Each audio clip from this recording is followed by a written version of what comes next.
नमस्कार मित्रांनो, आजच्या या भागामध्ये आपण वैदिक मॅथ्सच्या माध्यमातून दोन संख्यांची बेरीज करण्याची सोपी युक्ती पाहणार आहोत। या ठिकाणी दोन संख्या मांडलेल्या आहेत, 4953 आणि 5374 यांची बेरीज आपल्याला वैदिक मॅथ्सच्या माध्यमातून करायची आहे। या ठिकाणी सर्वप्रथम आपण काय करणार आहेत, संख्यांची बेरीज करणार आहोत, एक एक संख्यांची बेरीज करणार आहोत।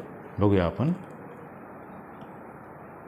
या ठिकाणी पाहू शकता 3 आणि 4ची बेरीज आपण 7 लिहिली, त्याच्या डाव्या बाजूला 5 आणि 7ची बेरीज 12 लिहिली। अशा पद्धतीने आपल्याला सर्वांची उभी बेरीज करून घ्यायची आहे। अशा पद्धतीने आपण सर्व बेरीज करून घेतलेली। 3 आणि 4ची 7, 5 आणि 7ची 12, 9 आणि 3ची 12 आणि 4 आणि 5ची 9 आणि त्यांची मांडणी अशा पद्धतीने केली। आता या सर्वांना आपण व्यवस्थित लिहून काढायचं, म्हणजे तीच आपली बेरीज होईल।